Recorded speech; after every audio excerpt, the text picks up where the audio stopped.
ಅವರ ಎರಡು ಪ್ರಾಸ್ತಾವಿಕ ಮಾತುಗಳನ್ನ ಆಡಿ ನಮ್ಮನ್ನೆಲ್ಲ ಪರಿಚಯ ಮಾಡಿಕೊಟ್ಟಿದ್ದಾರೆ. ಇವತ್ತು ಇಡೀ ನಮ್ಮ ಆಡಳಿತ ಪಕ್ಷ, ವಿರೋಧ ಪಕ್ಷ, ಇಡೀ ರಾಜ್ಯ ಎಲ್ಲವೂ ಸಹ ಅವರಿಗೆ ಈಗಾಗಲೇ ಅಭಿನಂದಿಸಿದ್ದಾರೆ. ಈ ಸದನನೂ ಕೂಡ ಅವರಿಗೆ ಅಭಿನಂದಿಸಿ ಅವರ ನಾಯಕತ್ವದಲ್ಲಿ ಅಂತಿಮವಾಗಿ ನಮ್ಮ ಕರ್ನಾಟಕದ ಅಭಿವೃದ್ಧಿ ಆಗಬೇಕು. ನಮ್ಮೆಲ್ಲರ ಉದ್ದೇಶ ಅಷ್ಟೇ.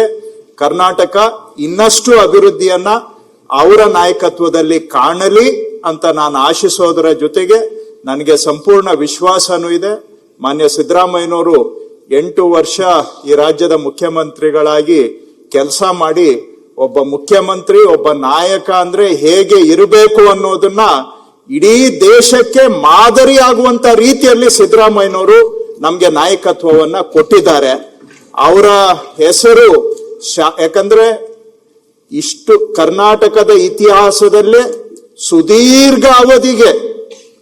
ಅತ್ಯಂತ ಸುದೀರ್ಘ ಅವಧಿಗೆ ಮುಖ್ಯಮಂತ್ರಿಯಾಗಿ ರಾಜ್ಯದ ಸೇವೆ ಮಾಡಿದಂತವರಲ್ಲಿ ಸಿದ್ದರಾಮಯ್ಯನವರು ನಂಬರ್ 1. ಅವರು ಎಂದೆಂದಿಗೂ ಅವರ ಹೆಸರು ಉಳಿಯುತ್ತೆ. ಅದೇ ರೀತಿಯಲ್ಲಿ ಈಗ ಮಾನ್ಯ ಶ್ರೀಯುತ ಶ್ರೀ DK ಶಿವಕುಮಾರ್ ಅವರು ಜವಾಬ್ದಾರಿಯನ್ನ ವಹಿಸಿಕೊಂಡು ಕರ್ನಾಟಕವನ್ನ ನಮ್ಮೆಲ್ಲರನ್ನ ಮುಂದೆ ಹೆಜ್ಜೆ ಇಡ್ತಕ್ಕಂತ, ನಮ್ಮೆಲ್ಲರನ್ನ ಜೊತೆಗೆ ತೆಗೆದುಕೊಂಡು ಹೋಗ್ತಕ್ಕಂತ, ಕರ್ನಾಟಕವನ್ನ ಮತ್ತಷ್ಟು ಪ್ರಗತಿಯ ದಿಕ್ಕಿನಲ್ಲಿ ಸಾಗಿಸ್ತಕ್ಕಂತ ಜವಾಬ್ದಾರಿಯನ್ನ ಅವರ ಹೆಗಲ ಮೇಲೆ ಹೊತ್ಕೊಂಡಿದ್ದಾರೆ.